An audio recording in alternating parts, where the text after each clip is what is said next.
in our county, she's a MSLE resource specialist. That means that all of the coaches, like myself, I'm a coach in an elementary school, and also the teachers, she comes out, she does groups, and she also works with us and teaches us new skills and strategies and creates all this fabulous work that we can use. And I'm Deanna. I'm a reading coach. Anything else for me? We're good. Okay.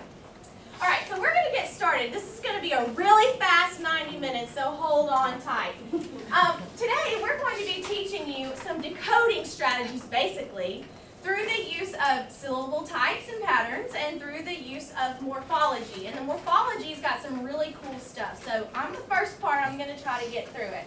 The first thing that I want to show you is if you were in our last session, phonemic awareness and phonological awareness are the foundation for all of these skills, okay? So that last session we hit hard on why that's the foundation.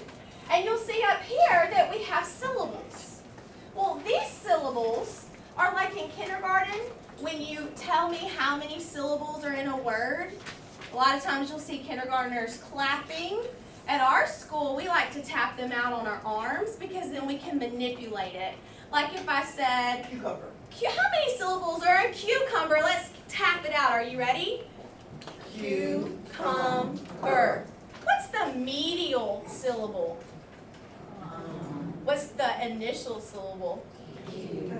Can you switch the initial and final syllables? Anyway. Yeah! Mind blown. So we like to tap them out on our arms so we can manipulate and take it further. But that's that.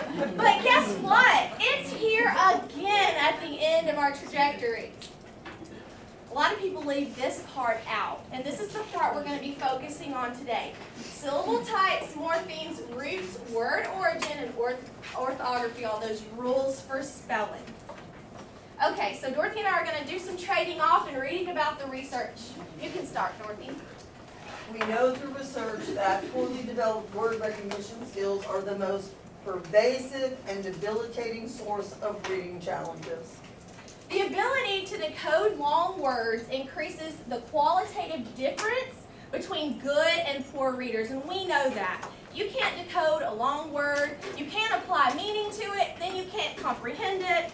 It's a big problem. We know that struggling readers pronounce fewer affixes and vowel sounds correctly. They discard large portions of letter formations and are 2 to 4 times more likely to omit syllables. And I'm going to add, or add syllables. Yeah. The word that my students were looking at was prompt. And I knew that they had not done foundational work on syllables because I said to them, just looking at that word, how many syllables does this word have? And I got ranges from 5 to 4 to 3 to none. Now these are 4th and 5th graders, so I was a little nervous, but that was an assessment for me, right? Informal diagnostic assessment. I knew we had to go way back to start talking. Because when they looked at that word prompt and sounded it out, they kept thinking the word was promote. Okay, they're all dyslexic. Promote. And I said, well, let's think. How many syllables? Promote. Ooh, 2. How many vowels do you see? 1. Can this have 2 syllables? Absolutely not. Why not? 1. So we had to go back and do a lot of that, which I was hoping had already been done in like 1st grade. Okay, you can't assume anything. You know what they say about that. Like geometry, never assume anything. Yeah. Even students who can decode simple syllable words struggle with multisyllabic words. And that's because we're not teaching them strategies to attack these words. I know that when I taught 3rd grade, we would, and I'm going to tell you, I don't know how you feel, but I love some dibbles because we use it the right way. We look at our error analysis, we dive into the data and see what are we missing, why are we missing it, what are we going to do about it, and so for me and my school, we love it. But, you know, what I would notice is that my kids were struggling with multisyllabic words. But, I mean, let's be real. When I was, you know, a 2nd year, 3rd grade teacher without any training, I'd say, baby, just cover up part of it. Have you said that before? Okay, well, which part do they cover up? That I knew it, and I mean, I'm like, I kind of knew where they divided, so I would, but they had no idea because we're not teaching them strategies for that. And so hopefully that's what we'll do today. We also know that 4th and 6th grade graders having difficulty reading longer words had significant gains when taught to use affixes and vowels to pronounce those long words. So they have gains because we teach them a strategy. Okay, we know that 7th, 8th, and 9th graders who were taught a decoding strategy for reading longer words had fewer oral reading errors and increased comprehension. If I can't read the word correctly, I cannot comprehend what I'm reading. Makes sense, right? And that understanding syllable types is important because syllable patterns dictate how the vowel in the syllable is usually pronounced. And right now I want to give a shout out. During our first session, I got a text from a 3rd grade teacher, and we have been redoing Tier 2. We've been doing some like advanced Orton Gillingham type lessons, and I've been planning those with her and modeling those for her. And she sent me a text, and she's like, I'm sitting in my room crying because this one kid who had 51 words last week on progress monitoring got 88 today. So if we keep going on this trajectory, we're going to benchmark, and hopefully we've changed that trajectory for her. And it's because of this. It has power. Researchers have found strong correlations between morphological awareness and success in reading, writing, and spelling. So when we teach that morphological awareness, we get, as Dorothy says, bang for our buck. Because we can teach spelling, we can teach decoding, we can teach grammar and writing, and we can use it in reading and vocabulary knowledge. We know that research also indicates that the knowledge of morphology is related to reading and spelling abilities, even in the elementary schools. Kindergarten teachers seem really surprised when I ask them, do you teach morphology? They go, no. Hello, it's Hello. on the Common Core, yes you do. You teach S, you teach ing, you teach ed, right? Those are all morphological constructs that you are adding. You're adding affixes to words. And I have a 3-year-old granddaughter who is, let's just say, quite good at being 3. Greenager. And I can hear her in her language. She knows things need to change. She said to me the other day, I putted it here. So, you know, we're correcting her to get that right. But she knows that there's a tense change that's needed. So yes, kindergarten folks are definitely working on morphology. We're going to show you how to do that in kindergarten at the end of this session. And children with poor reading comprehension have specific difficulties with morphological awareness in the presence of good phonological awareness skills.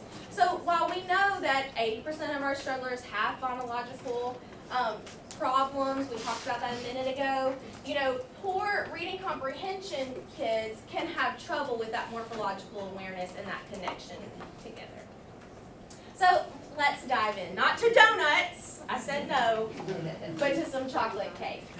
Okay, we're going to start with syllables today. And syllables, I like to say that this is really what changed my life, and I feel like my career, because I was teaching 3rd grade, and Dorothy was going through the MSLE program, and she had several of my kids in her take flight groups. And they would come back to my classroom, and Dorothy would send work for them to do. And it would say, sort by syllable type. Code these syllables.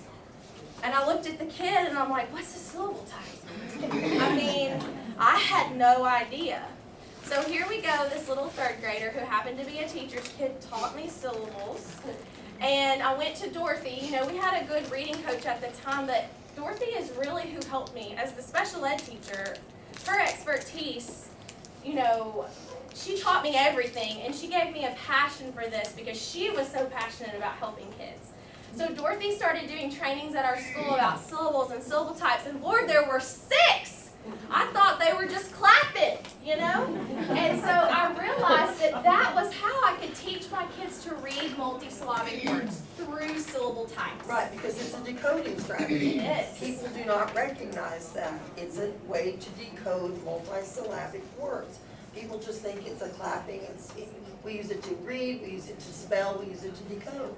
And once I figured that out, not only did it change my life, but I'm pretty sure, even though I wasn't that good at it yet, hopefully I changed some of the kids in my class's life. And now I feel like I'm changing whole schools because this is what we're doing at my school, and it's making a big difference. 81. Right, okay. So teaching syllable skills with the tools to divide words into chunks. And research shows that successful readers rely on that letter sound correspondence and chunking strategies to identify unknown words. And we said earlier that students in grades 4 through 6 who have difficulty reading longer words have significant gains when they use these affixes and vowels. So when you teach syllable types, you teach predictable vowel sound patterns.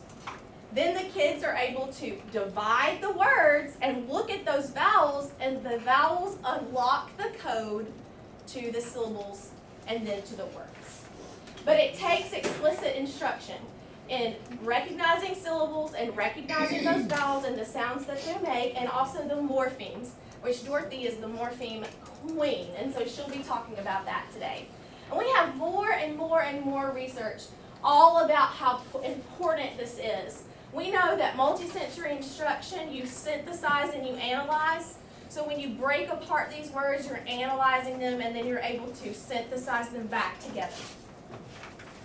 So, everybody got it? Got it. Oh, I did see somebody sleeping back there. yeah, me too.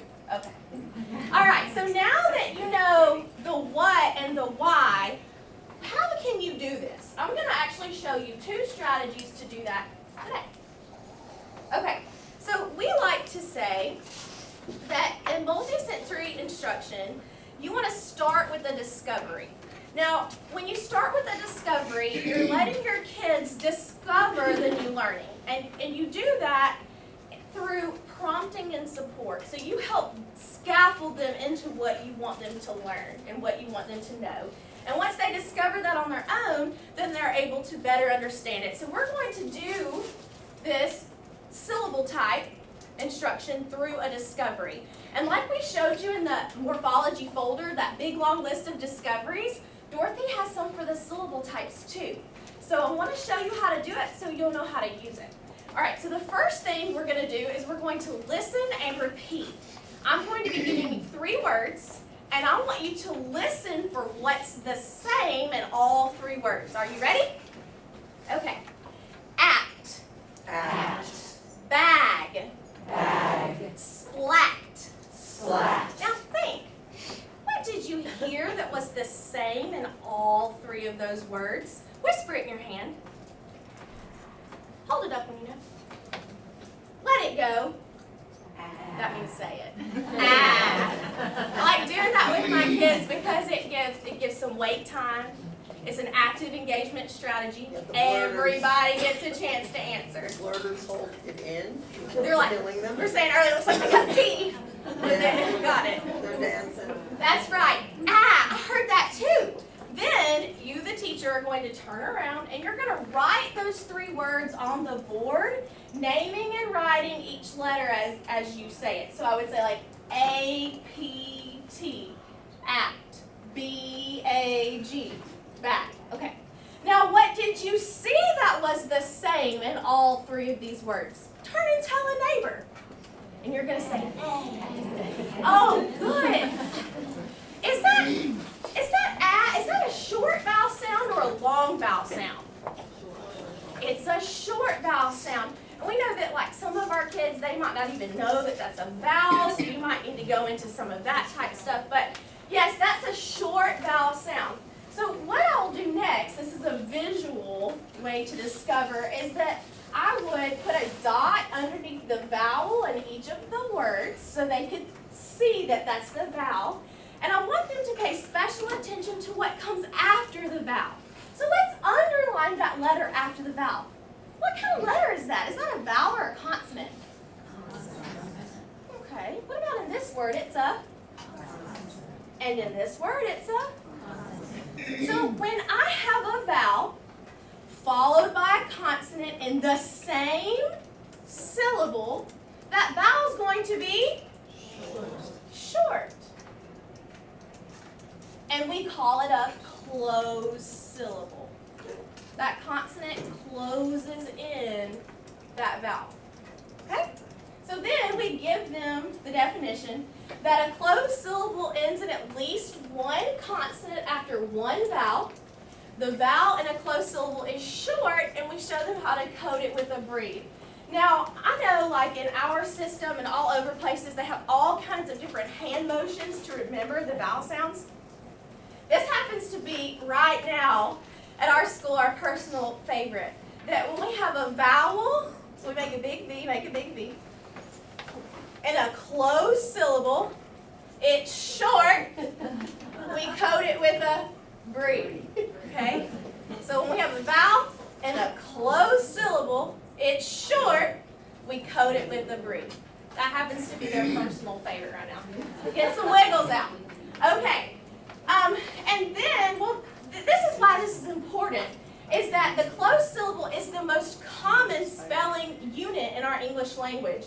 And it makes up 50% of syllables in our English words. So if you just teach closed syllables, 50% of the words that you see will have the syllable type. Kindergarten does this all day, every day, once we've learned 3 letters. Okay? So we can start there, talking about closed syllables, talking about how to code it, what it means, what it implies, so that we can build on that going forward. Right, and as you move up to the older grades, remember schwa happens. We're going to do Right? that. So, kids are not going to understand why the word is ticket and it's ET. So as you move to the upper grades, you say, yeah, it's closed, but is it saying eh? No, it's saying it. So then you introduce them to the schwa, and I have a schwa folder on my We're Google going to Drive. know, and she's going to talk more about that in a second too. I do like this visual of it as well. This shows you what a closed syllable looks like in tiles. Like we talked about in the last session, we use spire at our school and vowels are green. So everything we do, vowels are green. We don't want to confuse our kids. So here we have a green vowel tile. You can see that this has got to be some consonant. What word could this be? Hot, cat, whatever. And here you see that there are 2 consonants after the vowel. It doesn't matter, it's still closed if it's in the same syllable. Now there are 6 syllable types, and we do not have time to go through all of them today. But we do want to show you this one because it's the most common. And now I want to teach you a second different strategy that's an OG strategy for introducing different ways. Okay, on your table you'll see a little bag. These are called sticks and stones. I don't know if anybody, has anybody ever used sticks and stones before? Oh, good, just a couple, so we can teach you something new. When Dorothy learned about this in OG training, she was talking about using real sticks. Who has time for that? Nobody. Don't do nature. Woo! So you can get a box of 100 of these or 500 of these pretty cheap at Hobby Lobby and use a coupon. It's even better. So we put 4 to 5 in a bag, and then a stone, which is, these are special. These are special magic pebbles. These are going to be your vowels. These are magic pebbles. These are vowels. And I'm going to show you what that means in a minute. So when you line these up, just line your sticks up with your stone at the end and give yourself enough room because we're going to be pulling down sticks. Right, you're going to need this sheet. Yeah. Looking at the first activity on the top. We're going to model it first so you know what to do, and then you'll be completing that in a minute. But I want us to model it first. Okay, so you line up the sticks with your stone, and we're going to do the gradual release model first. So this is like an I do right now, and then we're going to do a we do, and then we're going to do a y'all do, okay? So here's what happens. You're going to listen and repeat a word, okay? So, she. She. Okay. To pull sticks for she, remember we're pulling the sounds, okay? And all I want you to do first is pull sticks, no stones. All right, so when we say that, like we did last time, if you were in the last session, when we pull a stick, we say the sound as we pull it. So it looked like this. Sh, E. Okay, so push your sticks up, and let's try it from the beginning. You're going to listen Ready? She. She. We can do it on our fingers first if we need to. E. All right, pull your sticks. E. Touch the vowel. What sound does it make? E. Replace your stick, E, with your stone. E. See how that works? All right, let's push those up and try another one.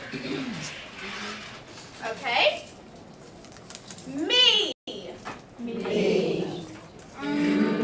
E. Pull your sticks. E. Touch the vowel. E. Replace it with a stone. E. Okay, you see how that works? All right, let's try it one more time. Push it up. We. We. W. E. W. E. Touch the vowel. E. Replace it with your stone. E. All right, now look. Is this a closed syllable? Why not? It ends with a vowel. What would have to be after the stone for it to be closed? Another stick. Well, we don't have that here. So this is a different vowel syllable type. This is called an open syllable. We don't have a stick to close it off. So this is an open syllable. So you see how you can use this for discovery, but you can also use it for instruction and practice. If you look at your handout at number 1, I'm going to tell you how to do it, and we're going to get you to do some practice. Number 1, it has a word. So you're going to say the word. Let's do this one together. Ramp. Ramp. Okay. Now, sound it out on your hands. Pull the sticks. Touch the vowel. What is it? Replace it with a stone. Let's touch and sound it one more time. Now, do you see where it says show me?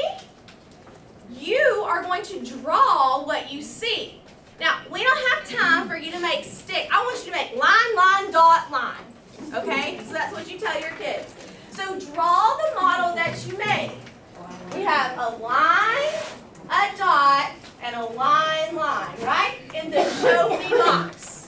Now think, is this a closed syllable? Yes or no? Circle it. Circle it. All right, now with your group, try the next one. Go. Our streets have been around.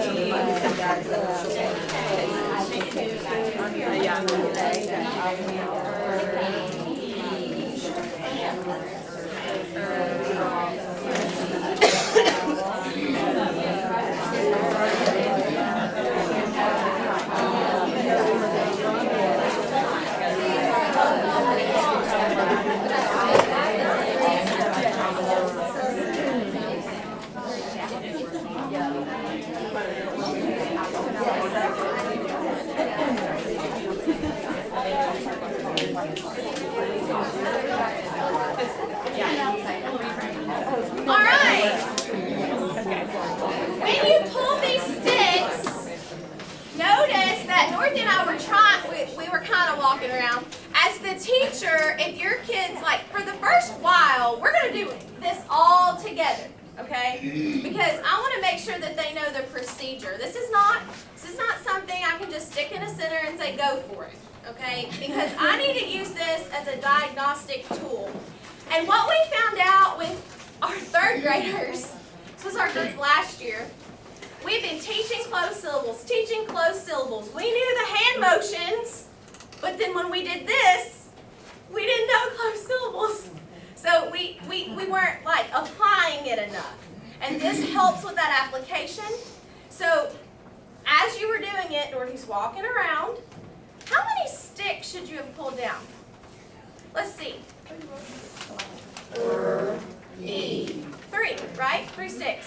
TH is a digraph, and then an R, okay? If you pulled one stick for that, you did it because it's a blend.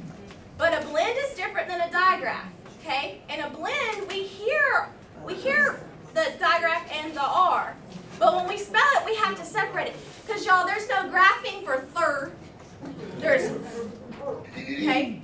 So, and also, if you pulled from right to left, that's another assessment that you can be taking notes, taking mental notes. Okay, I noticed you and you are struggling. Come back to this back table with me real quick and let's do a couple more.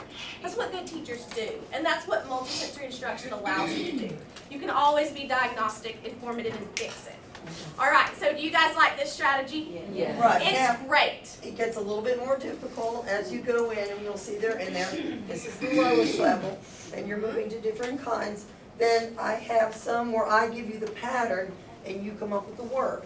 What word could this be? I love Write it that. out. So you're moving, remember we start easy and we what? Move to more difficult. So once we've mastered this, and you know those gifted kids, you know, you just can't keep them busy enough. That might be something you can move them into very quickly, whereas your other folks are gonna be on this for quite a while. Was 3 a closed syllable? No. No, it's not. It is open. Dorothy, she has this one Sticks and Stones where the word is eel, and it throws everybody, well, not everybody, it throws a lot of people every time because it looks closed. But why is an eel closed? Because the vowel is long. It's the sound that you're listening for. I will tell you, you're gonna see with your dyslexic population, they think that word means sick. Yeah. So you have to be really careful, because they say to me, well, I know, you know, he's not here because he's ill. Eel. They got a stomach virus. That's, right, that's another diagnostic for me, where we have to kind of fix that. Okay, so that's the dyslexic thing that I'm listening for and looking at. Informal assessment. All right, put these back in your bags, and then really quickly we're going to talk about dividing words into syllables. We'll pick these up on your way out. Just put them in our box down here. Inexpensive, easy, and very powerful. I told Dorothy the other day that the next thing we've got to figure out, because I love this so much, is how do we do this with more than just open and close? Like, how do we make this work with vowel, consonant, E, and vowel teams? Because the kids love it. It's so engaging, and it's, you know, big impact, minimal prep. Okay, so when you first you have to teach kids the syllable types, because they need to know what sound is the vowel going to make. Okay. So after you've taught them closed syllables, you've taught them 50% of the syllables they're going to encounter.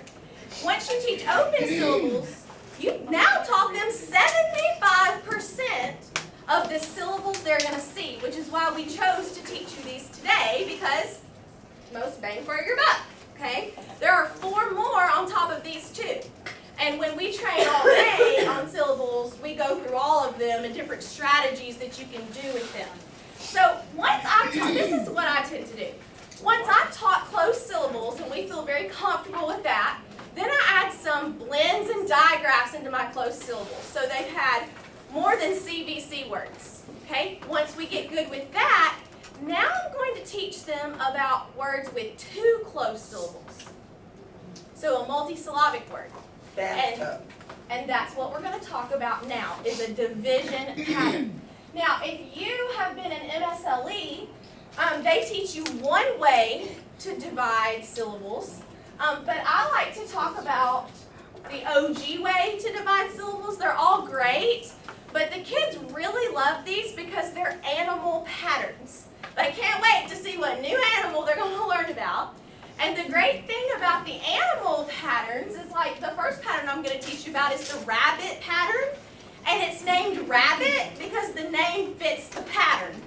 So if I forget, you can think of the animal and be like, oh, I know how to do that now.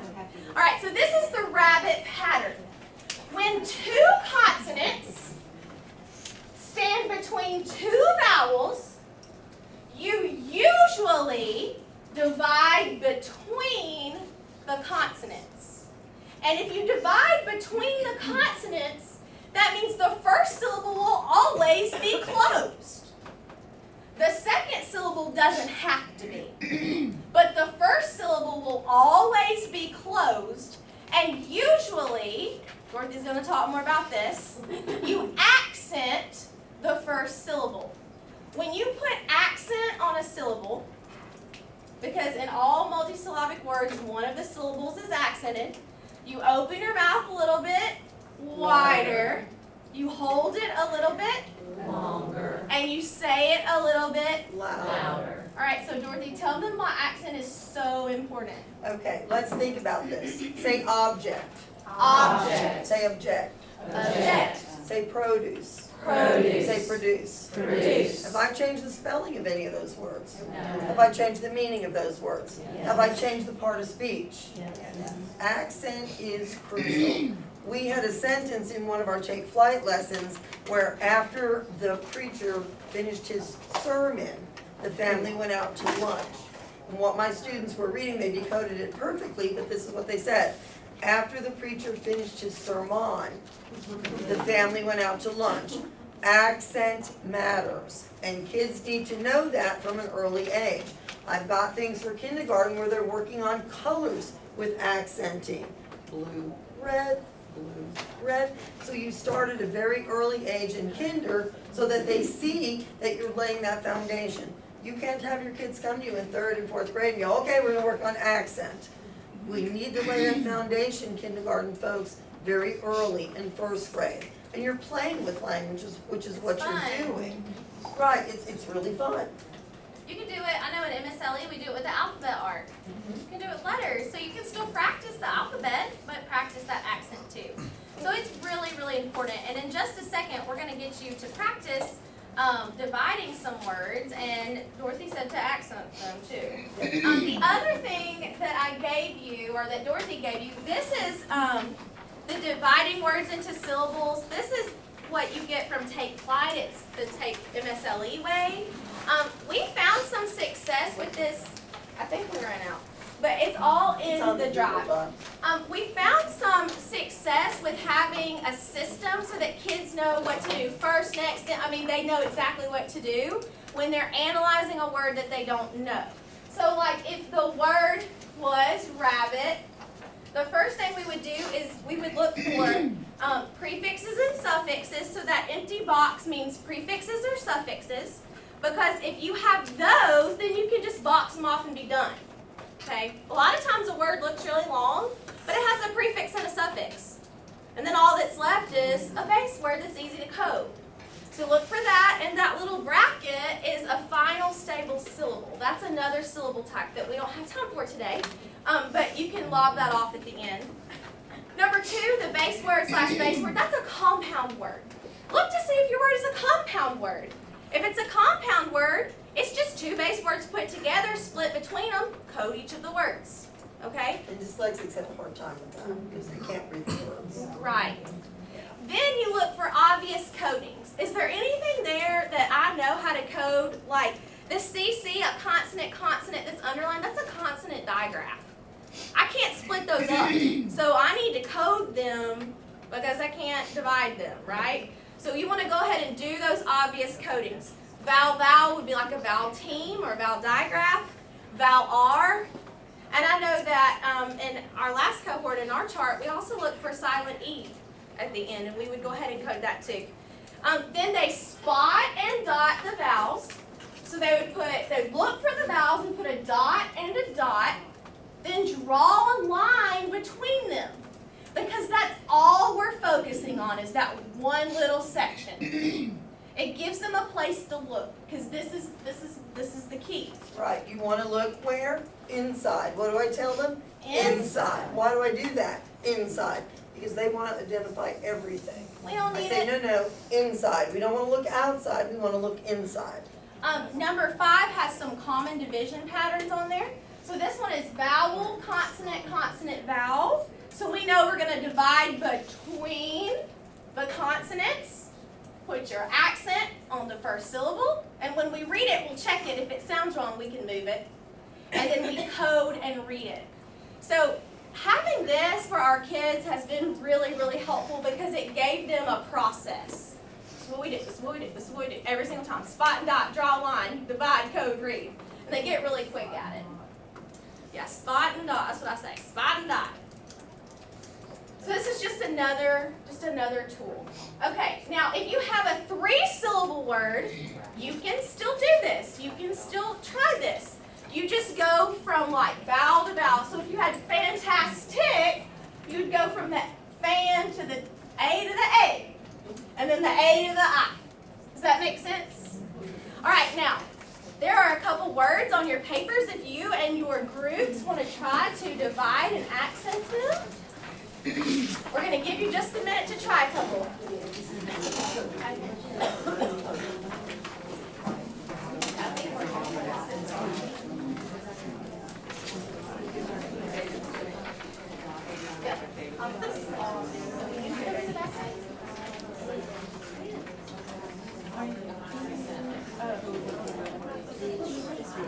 Yeah. Number 2.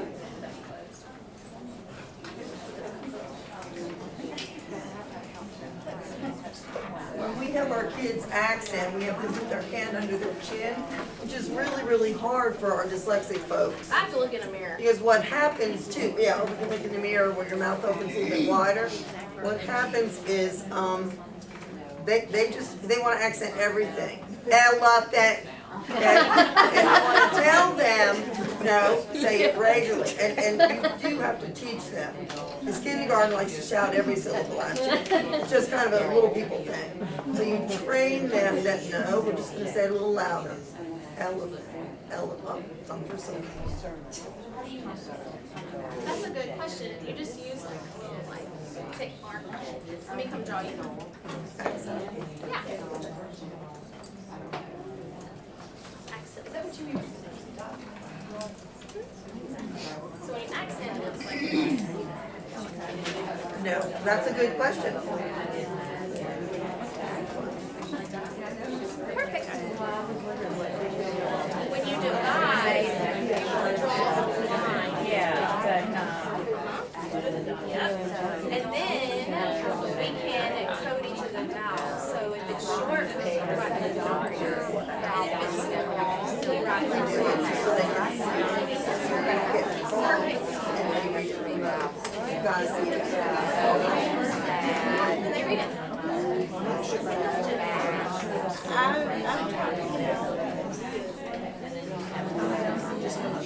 And then they're gonna look.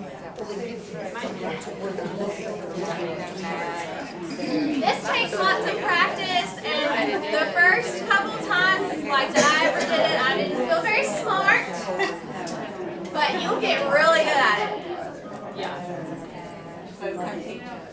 I think the biggest teaching tip for this is when you're having your kids divide words, the word selection is crucial. So, my friends and like the teachers that I help coach and we have lots and lots of books with word lists, and we have to think about, we try them all first before we give it to a kid to make sure it's right. And I text Dorothy a lot. Hey, we had a really good question. In that word dribble, do you dot the final E? Do you? Why not? And it's silent, really. Don't Great silent question. Yeah. So we're only looking for the ones that we hear, because a syllable is a word or word part that makes one vowel sound. I'm really surprised about people who don't know that, kids. I mean, yeah, you kind of have to look into it. math together? Yes.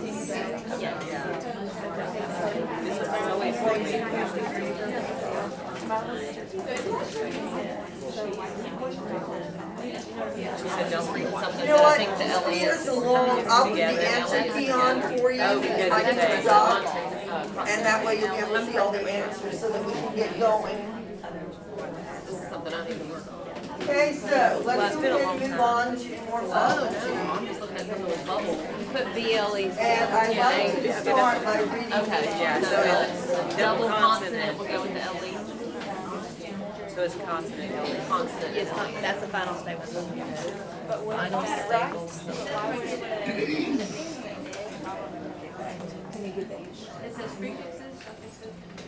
Yeah, between the two of these.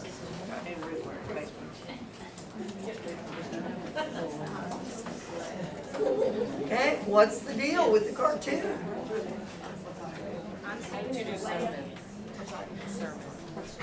They all mean what? Not. The line between I've had students say to R and me, M.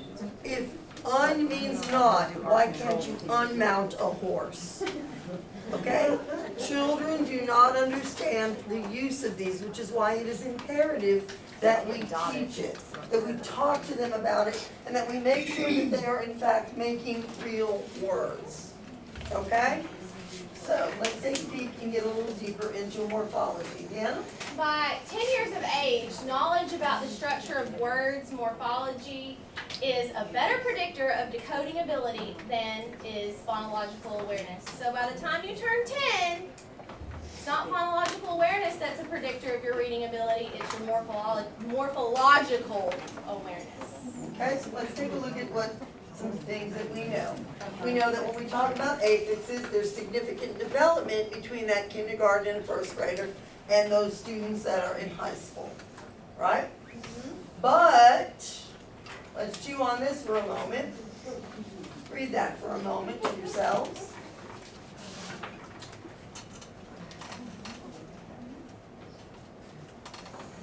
And that was just shocking to me. Okay? Unre, in, and dis make up approximately 50% of all affixed words. Only 50% of our kids in grades 4 through 6 nationally know the meaning. And only 63% of the students use incorrectly. That's why you get words like unpossible. That's why you get words like unmount. Because they really don't know, because we haven't explicitly taught that to them. So, what in the world is morphology? Take a moment and just jot down your definition for morphology, please.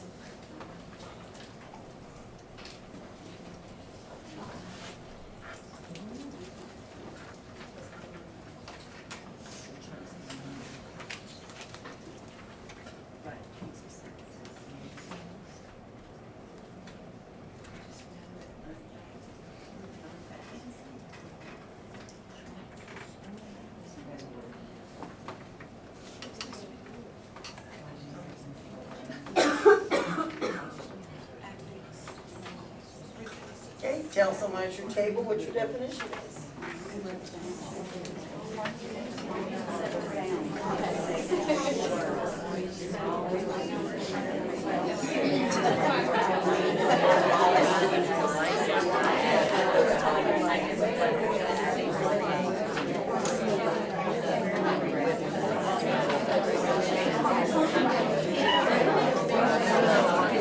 I just need to study a word hard.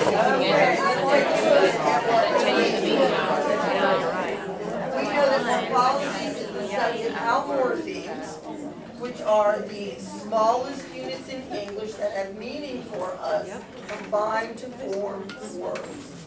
All right, we may know morphemes as prefixes, suffixes, base words, roots, whatever we call them, those are morphemes. Okay? Yeah? So morphology gives readers tools to decode complex text. So this is just another way of upper level decoding strategies. You can use morphology for that. It's used to not only decode the words, but determine the meaning of unknown words and understand sentences. And that's why it's so powerful, because it has more than one function. Research shows that good morphological awareness is associated with higher levels of comprehension. Okay? We also know that students who can analyze parts of words and understand their relatedness build their vocabulary much more quickly than those who don't. We don't have any more time in our day than you do. So we need, what I say, bang for your buck. We need to be teaching things in ways that we get more than one learning experience out of that one thing that we're teaching. We also know, like in a Title I school, we always say vocabulary is a weakness, but really it's language. So this can be used to help close that gap. Latin roots and Greek combining forms are frequently used in social studies, science, and math. So this is not just in reading. we can learn these roots and find out science words and math words and social studies words. Right, we can read them, we can pronounce them, and if we know what the morphemes mean, we have their meaning. So it's a great strategy. We also know that teaching morphology is especially useful for students that are not responding to phonological instruction. Some of you may have that 3rd and 4th grader that still you're working on and says ah. You know, G says g. They just don't have that phonological hook, if you will, and it's time to move on. We've got to get them reading, all right? And morphology is the way to do it. Learning to recognize morphemes provides all students with reading difficulty a more efficient pathway to decode multi-syllable words. But I really think that that's all kids. So we know that all kids don't have that strategy. And we know that the interventions improve your word identification, which directly improves your fluency, vocabulary, and of course, your comprehension. So, who benefits from the instruction and when should we use it? Talk to your partner.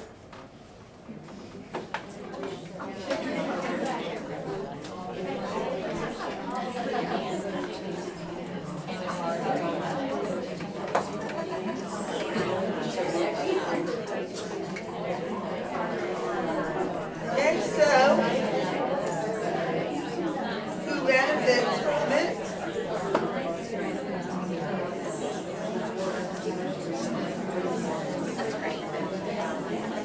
Right, so who benefits from it? Everybody. What? Hello? Everybody! Everyone benefits from it. So, let's go ahead and explore. Let's talk about the layers of language, all right? And if you would turn your sheet over, you may just want to kind of look at number 4 when we go over these layers of language, okay? Number 4 is going to ask you to identify each word by its word origin. And So let's- kids think this is like, they love figuring out where words come from, so. Well, and I will tell you, when a colleague of mine who's in another school in 4th grade started last year, she was not too happy. She said, you know, morphology is kicking my butt. That's a quote.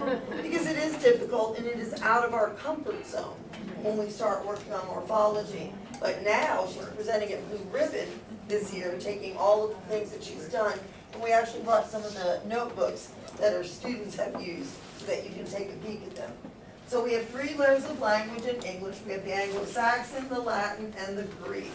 So, Deanna?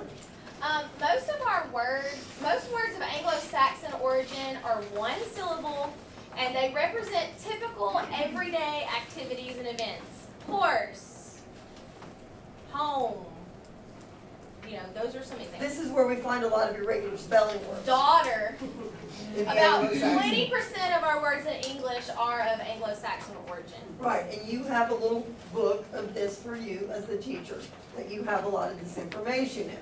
So, in Anglo-Saxon, that's where our sight words come from, which are really, you know, hurting kids. Color words, your suffixes and prefixes, there they are. Numbers, these are all Anglo-Saxon origin. 6-syllable types, accent on the base word when the derivative is formed, and so on. Okay? Our controlled vowels are Anglo-Saxon. Yeah. Latin is the next layer of our language, and most words of Latin origin consist of 2 or more syllables, and about 55% of words in our English are of Latin origin. That's where they come from. Okay, so the recommendation is teach Anglo-Saxon in grades K, 1, 2, and 3. Teach some words of like French origin in grades 2 to 5, and by that I mean digraph CH saying sh as in chef, QU as in queen. Okay, so that's what we're doing. We're working at the lower grades.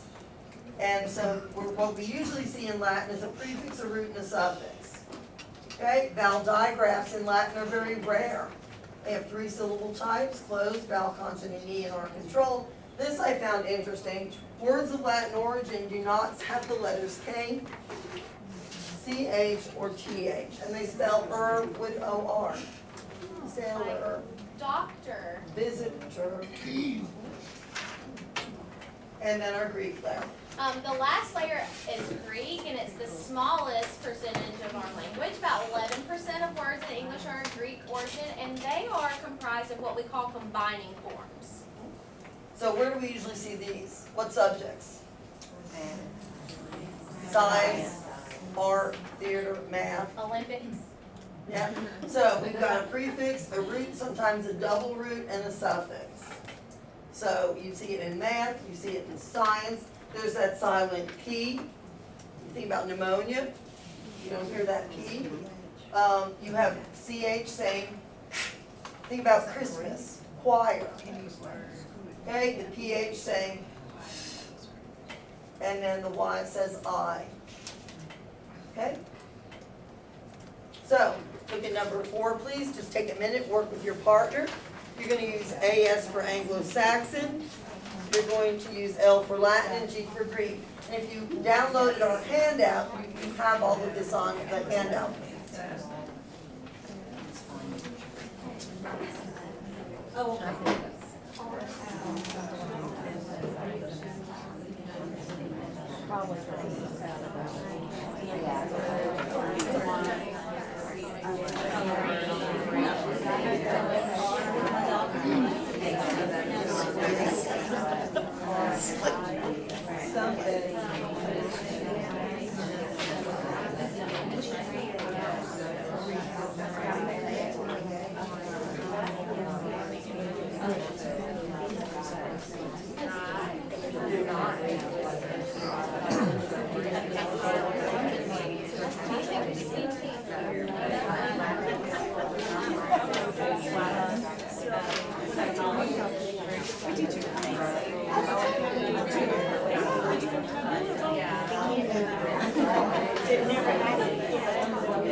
All right, let's take a peek and see how you did.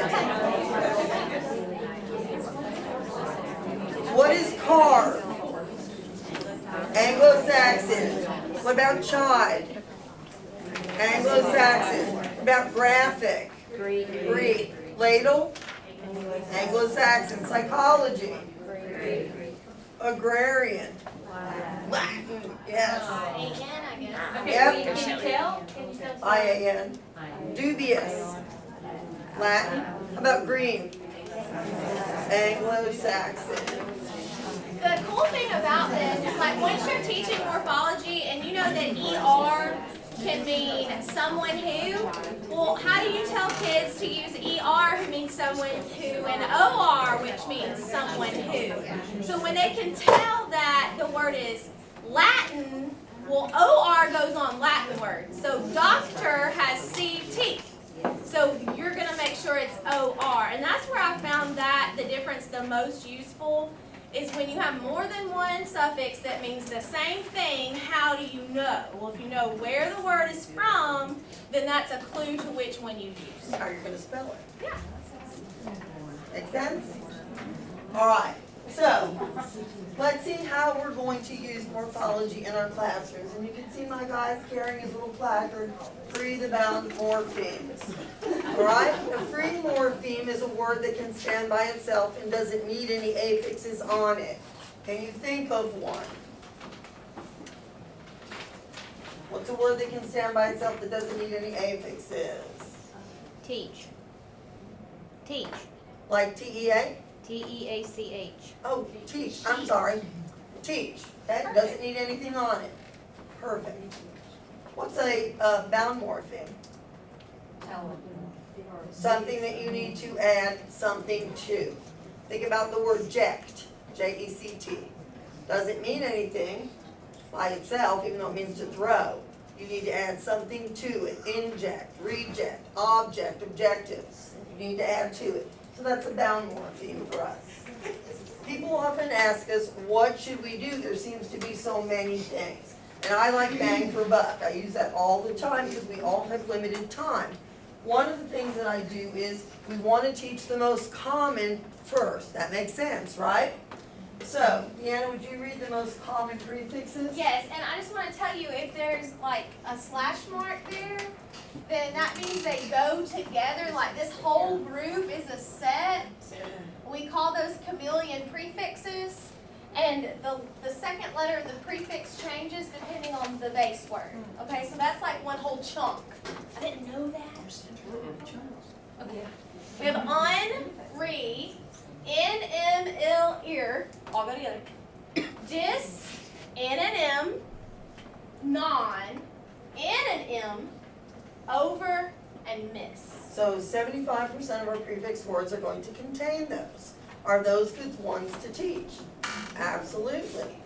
And that means we just don't go, this says freak, we teach the meaning through discovery. And You'll see. I also want to say in my work with the teachers at my school, when you go back to the standards, okay, it will tell you, like in 3rd grade, to teach like the most common Greek or Latin or French prefixes, suffixes. So like, they might not tell you which ones, but they'll tell you more than just the morphology. They'll tell you an origin that you need to do. So this is a great tip for that. If you're going to do, okay. Okay, 6 most common suffixes. 76% of the words, S and ES go together. ED, ING, LY, ER, and OR. And you'll see there are, you have derivational suffixes and like the S and ES and ING, those changing of parts of speech suffixes. I mean, that's what a lot of those up there are. Okay, so those are really good things to start with. And inflectional endings. Right. The 4th grade teacher who started last year, after we trained with her, she was in the audience with us, she said, you know what? I was just going through, she said, now that I see those are the most common, I'm going to start this year with those to make sure that my kids are solid in those. And that's how she began her year, which was a little different from the previous year. Okay, we start, I suggest, with free morphemes, base words. Like hope, or teach, or serve. Start there. They can stand alone in English, and they're usually of Anglo-Saxon origin. So start there, then move to Anglo-Saxon words that change when you add a suffix. The doubling, the dropping. Like big to bigger and copy to copy. We have to change something about the spelling when we add that suffix, and that's hard. Right, most teachers, you know where they want to go immediately? To Latin roots. And what a coach at another school found out, which happens to be where I'm based, is a 5th grade teacher said, oh, they know all of these affixes. And so she went and tried to go right into roots. And when the children were attempting to make words, they were making ludicrous things. I mean, they weren't even words, and she came back to her coach and said, you know what, I made a really big mistake because they're not even giving me real words. And that was because they didn't understand the meaning of those little parts, those little affixes. And then the last thing you want to introduce is Greek combining forms. So, let's see how we're going to do it. We always start a review, and I brought my card deck, or at least a partial card deck, with Multisensory instruction loves a deck. right, with the things that I've introduced through Discovery. You have access to these cards. They are in the Google Docs. Now, the trick is, what people don't know, is, teachers, we look so brilliant because the answers are on the back. Okay? So, and I would not put a card in the deck. This is my first year group here that I have, and you can see they don't have very many at all. But it's a struggle for them because we also link it to parts of speech. And we'll see a discovery using ing. But I review it every day. Color doesn't really matter, but you want consistency in your school. if you're gonna use these, you want everybody to have the same color. We use blue for the suffixes, we use yellow for the prefixes, and then we use, pink for the roots. And if you're in a lower grade, like kinder, first, or second, we use green for a base word. So we want consistency. So Dorothy's made some that you can print off of the folder that when you email her, you can have access to. But when you're doing this deck, like she said, you don't want to put it in there until you've taught it. But what I've taught my teachers to do, and this is how it would look. So let's say it's full, okay? It matters that that full, F-U-L, is a consonant suffix. It starts with a consonant, and it matters for spelling, and I did not know that, but it matters. Because if you're adding a consonant suffix, you can just add it. You do not have to change the spelling of the base word, okay? So we'll show the card, and the teacher will say consonant suffix, and the kids read full. Then we'll say in words like cupful means, they'll say amount to fill.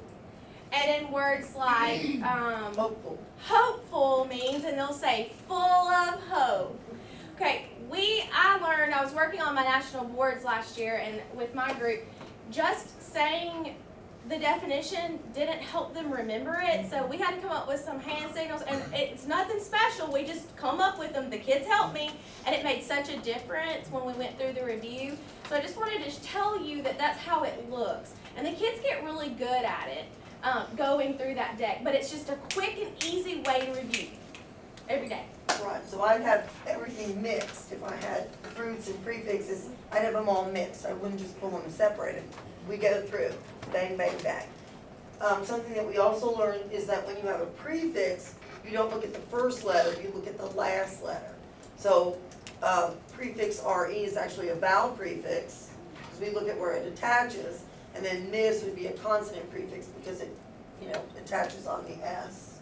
That makes a big difference. So how do you add these to your deck? We do it through a discovery.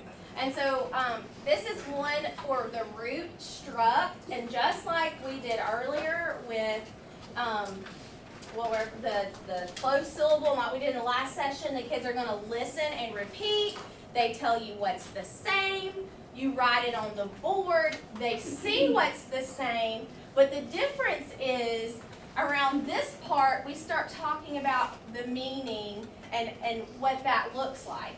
So we want to show them, like if I box this prefix, do I still have a base word? That type of thing. In this case, we have a root. So when we get here, the teacher, T, to the student, S, what do you see in each of these words? Struct. Struct is a root. A root is a word part that provides the basic meaning of a word. So you can teach them there that that's what a root is. So let's see if we can figure out what it means. So we redirect them to the word instruct and ask, do you see an affix? Yes, what is it? Well, it's the prefix in. So we'll box that prefix, and it even tells you to box it. That's why I love these. Okay. We know that consonant prefix in can mean upon, or in, or on, or not. So if a teacher instructs her students, and we try to guide them to the answer, which is builds knowledge in. So struct means to build. Right, so you've got a whole bunch of root plans, you've got a whole bunch of affix discoveries in there. Now I will tell you, a lot of the teachers in our county wanted to link it to their spelling as well. So you're gonna see there's a spelling with roots, spelling with base words, spelling with suffixes. So there's different files in there for those, and you can use or not use whatever you would like to choose to do. This is an example. The next one is for a discovery for vowel suffix ing. And like Dorothy said earlier, they think that all ing words are like an action that's happening right now. But if you see right down here, she starts talking about, okay, do you see an affix? Yes, let's box it. We know that vowel suffix ing can mean present tense, So if you are painting your house, you are, That should say yet. painting it now. you're painting it now. So the ing makes the action of the verb occur now. And they go on and on, there's more Right, to so you would say. teach this at one time, one day. The And then you other, would work for the week or whatever on, constructing those, because you've got the doubling, you've got all different kinds of things in there. So yes. each little section is a day, and like I said, this is sometimes something you'll work on for an entire month. Okay, but believe it or not, we've had teachers try to do, pages of stuff in one day, and that is not what it's designed to do. Our fourth grade colleague, she takes maybe 10, 15 minutes to introduce a part, and then boom, goes right back into her reading and into her structure that way. In the spelling list that Dorothy made, they'll have 10 words, and they'll right now in fourth grade, I'm helping a new teacher, and we're in our base word ones right now. So like hope, we're practicing dropping. So all the words have the base word hope, and there's different suffixes and prefixes added. So we make sure that the kids know what those prefixes and suffixes mean, teaching through discovery, practicing through the deck, and then Dorothy's made multi-sensory work, classwork and homework that you can do with your kids in the class and send home. So it really is valuable stuff. Right, it's not independent, it is intensive, direct instruction. And the plans look really long, but when you get used to them, it's the same routine. It is. You're just which gonna is be able to great. go bam, bam, bam, bam, bam, bam, bam, and you'll be able to go very, very quickly with it. But in the beginning, it's a new routine for most of you unless you're an MSLE trained teacher. Make sense? So, it came to my attention, as I kind of briefly mentioned, from some teachers that, because I put a sentence on the board for my Take Flight group, painting is a relaxing hobby. And I said to them, what's the subject of the sentence? They said, there isn't one. I said, is it a sentence? Well, yeah, it sounds like it's a sentence. What's the subject? So I had to lead them to see that painting was the subject because they thought it was a verb. So now, the teachers have asked me, can you create some other things? And so I've made some additional things for teachers to work on. I know the coaches that I'm directly talking to, they're actually working on it with their students, in a class. She's actually teaching the lesson and going through. And it's really funny because she said her fifth grade, they were like, they thought, oh my gosh, because ing words can be subjects, they can be adjectives, they can be objects of preps, they can be direct objects. Those are all parts of speech that those kids are supposed to be working on. And our ultimate goal is really comprehension, right? And it's also writing much better sentences, quality written work. So then we look here, and then we look here. So those are just some of them. There's your ing functioning as an adjective.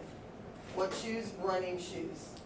So there's lots of things in there for you to use, but this is not meant to be, now you do it all on your own. Okay? It's all intensive, direct instruction. It's explicit instruction. Got it? Got it. Oh, you didn't sound like you got it. Got it? Oh my gosh, my kids scream that. We're going to talk about a little bit about structured word inquiry. I don't know if you're familiar with Pete Bowers. But Pete Bowers and Marcia Henry are the structured word inquiry gurus. Love me some Pete Bowers, okay? So, when we do structured word inquiry, Deanna, we want to know 4 kinds of things. We use a matrix, which I tell kids is just a fancy word for a graphic organizer. So a matrix, what it does is it reduces the load on the kid's working memory. The matrix and something called word sums, which we're going to show you, allow kids to make connections. The structured word inquiry develops reading, vocabulary, and spelling. And there's 2 types of inquiry, the teacher-led and student-led. The cool thing about this is it fits right in with multisensory because we're analyzing and synthesizing. And the matrix and word sums allow us to do that. You're going to love them. Okay? So, I want you to take a moment, and with your partner, there's your base word hope. Write as many words as you can with hope. Have the base word hope.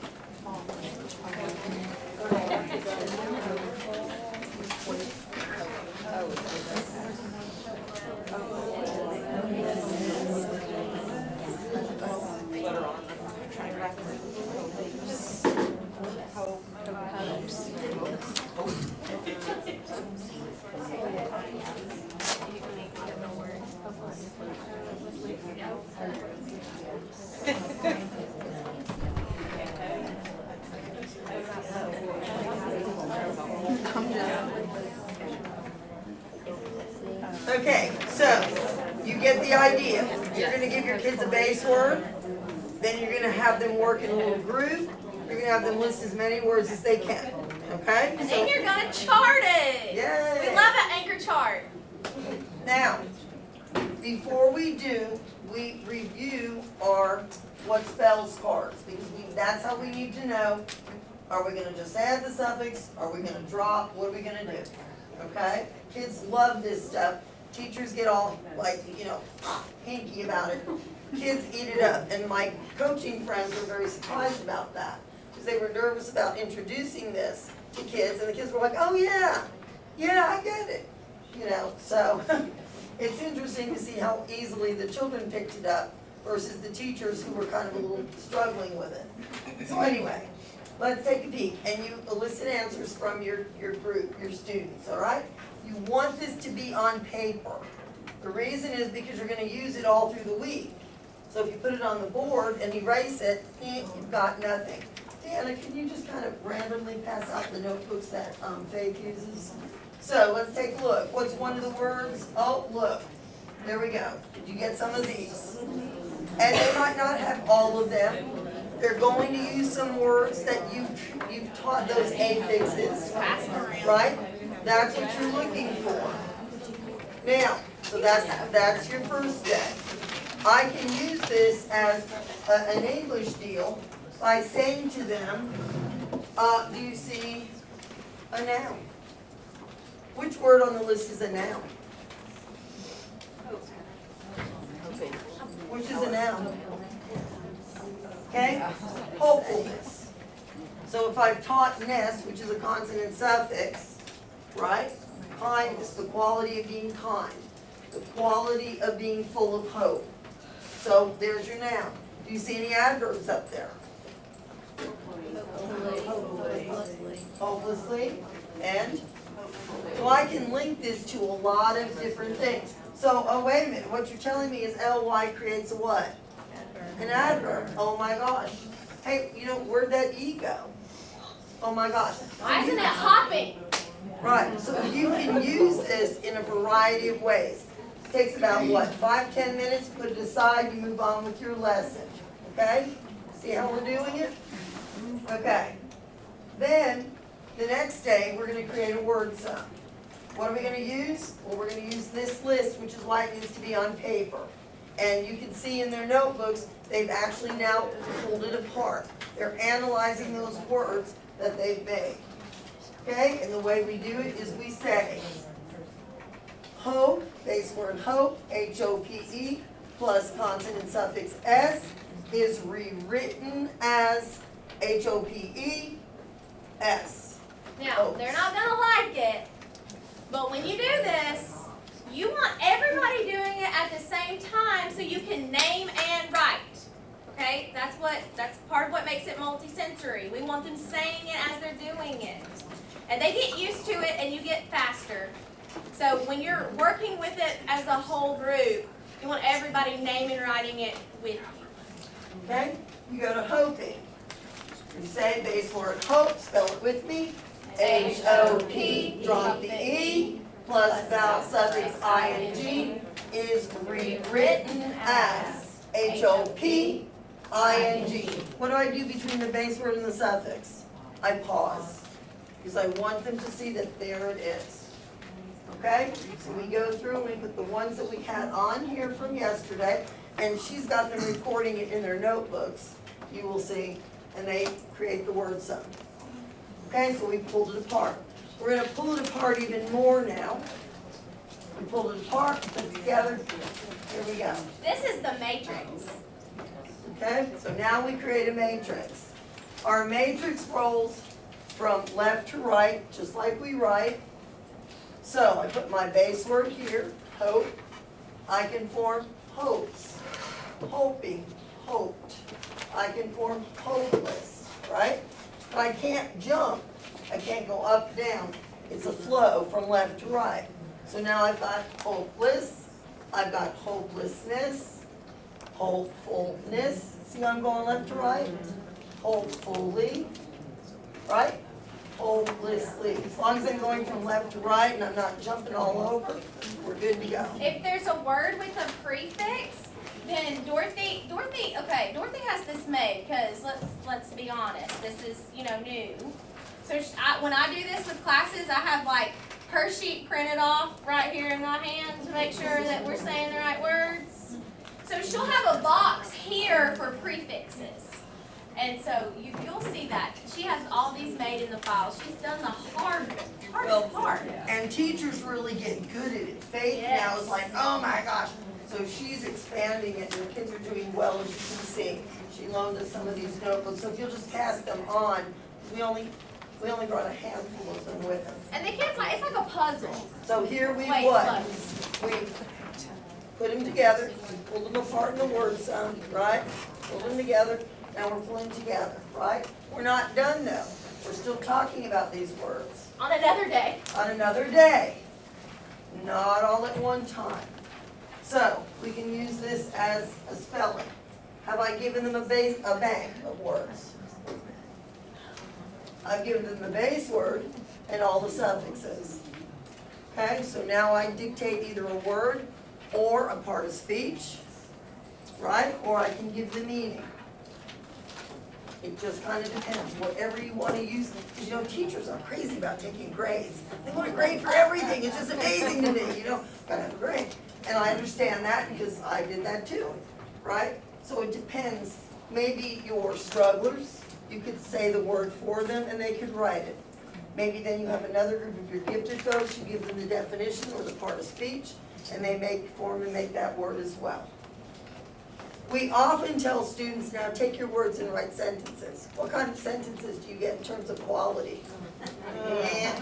Right, so we provide them with the sentences. One of the things that our colleague said was the children were having trouble up with the part of speech and the meaning. So I've created a whole bunch of things. See, everything I make comes from what my colleagues are asking me to do. Here's the problem, how do we fix it? So then I make a bunch of stuff to fix it, hopefully fix it. Okay? So, you'll see some stuff in there. Did I give you a bank? No. Give a base word and what? All of the suffixes I've taught. All right? Let's see. The situation seemed blank until the police became involved. What word can we put in there? Hopeless or hopeful? Depending on the neighborhood. Right? Right? So, did you take a grade on this for your top kids? Absolutely. Your strugglers, you may want to do some more intensive small group practice with it. Make sense? Okay? You can create an anchor chart. People love creating anchor charts. I love it. Okay? I let the students do it. And then we come up with a final version of what we want. So let's just say this was an example of one that we worked on with base words that ended in a vowel consonant E. We asked the question, what does the suffix begin with? It begins with a vowel, we drop the E and add. It begins with a consonant, we just add. So now we've got a visual for them to see, but who makes it? The folks. And then we pull it all together and we get one that the class is gonna go, that is perfect, we love it. Okay? So, here's a couple of resources you probably want to use when you're doing morphology. Edem Online is free. Neil Ramsden Word Searcher is free. Membean is free. Let me just caution you, not every word will fit, okay? Oh gosh, I can't even think of the one they were trying to use. You have to just be careful to make sure it's got the same meaning of the root. Like, oh, I know the word. Okay, one of the words was play. And they were doing playing and player and played. And somebody said, what about display? Does it fit the meaning of the word family? No. So you have to be careful that you just don't pull stuff off, or have kids just pull stuff off of Neil Ramsden's Word Searcher. Okay, this is our friend Faye. This is her second year doing morphology, so we thought we'd let you see her. In your journal, 4th grade. These are we're her gonna journals. write down our 10 words that are our spelling words. That doesn't mean that words that you have created are not actual words. We're just gonna write down the 10 that are the spelling words. So who can share one? We'll see if it is. Justin. In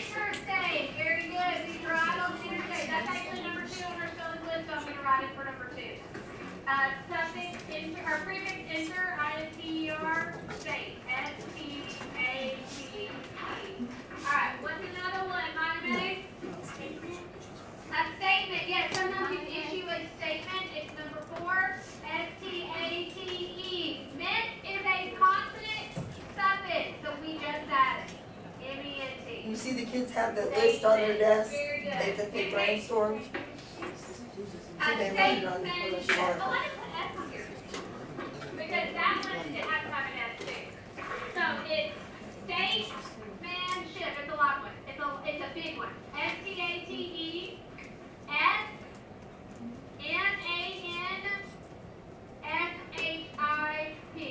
Statesmanship. Okay? Now, one thing I do need to tell you, she uses a spelling list for 2 weeks. The first week, she's teaching all the the affixes that she knows she's gonna need for them to be able to create these words. They're just not pulling this stuff out of the sky. She's taught those things to them. The second week, they're gonna start generating their list. And that's what you see on the desk for the kids. They just used a marker. I had you write on paper. They put it down on marker and they work with their partners to finalize the list. And then she's gonna come up with a list for them to use for the week. We are almost finished, but very briefly, what do you do about kindergarten and first grade and even second grade? Because guess what? It's on your standards, and so we need to be addressing it. We know that it's important. So what do we do for the little people? Well, the first thing we can do is listen to a story. Choose a story about a family, something about a family unit, and there's a plan for this. I think it has a suggestion of a book in it. In the Morphology folder that Dorothy will share, it tells you what to do. We call this the play lesson, and it's all in there. But find a story about a family unit, and talk about that families have something in common, okay? And what we want them to decide is that not all families, especially not now, but families share the same name. A lot of times they have a last name that's the same as somebody. And that's the same is true for family words and morphology. Right, because they think families, they think rhyme. Right, and word families and morphology is not rhyme. Okay, it's the same base. Like what she was talking about with play in that example, it didn't fit the family. So we want to start there, talking about families that share something in common. This is the family book. This was an example that Dorothy had of a good book that you can use about families. Todd Hart. Okay, now let's talk about it. People live in families and so do words. So we can look at the word paint. What does this word mean? Talk about the meaning of the word paint. You can make it multisensory by having them be involved in what it might mean. In this example, we're going to use the word play. What does the word play mean? The kids are like, I play my Xbox, I play soccer, so get on the same page about what it means.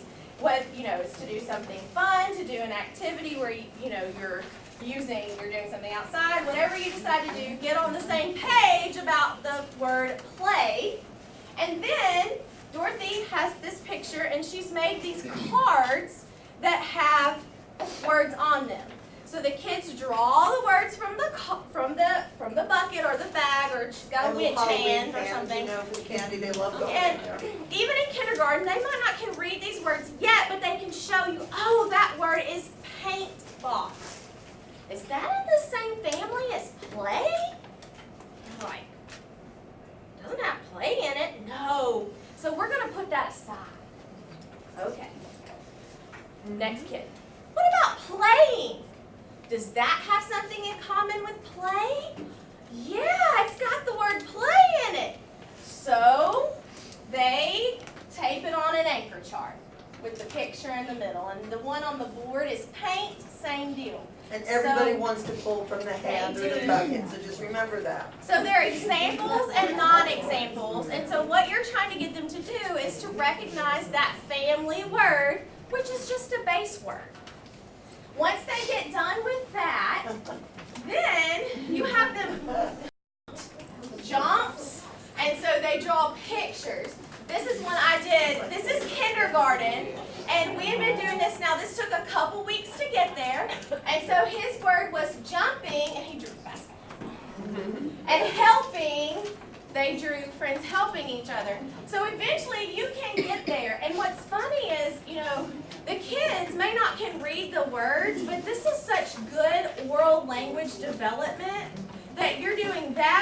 with meaning along with morphology. And all of that is in the morphology folder. Right, I want you to do one thing before you leave. Look at number 6 on the back of your page. We do a lot of morphing of our words so that we play with language.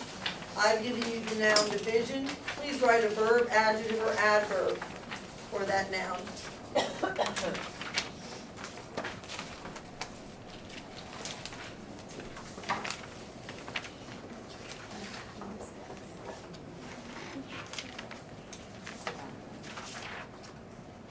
Upper grade teachers really like to use this where they're morphing the word. To me, this is hard.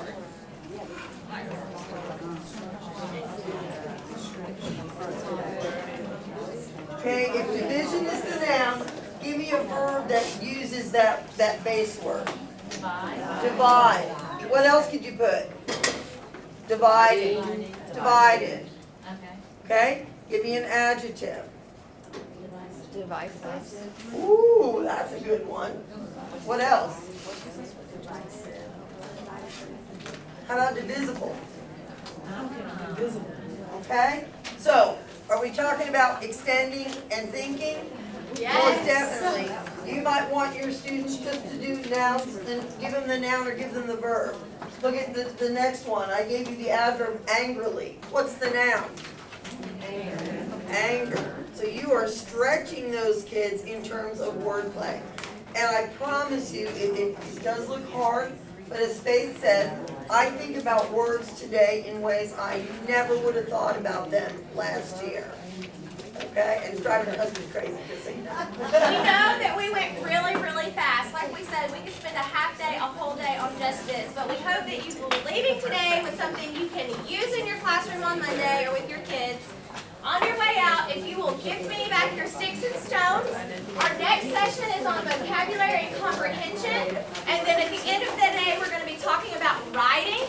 And we're also going to be talking about a lot of sentence play, word play, things like what we just did. So please come back and join us. Thank you. Thank you.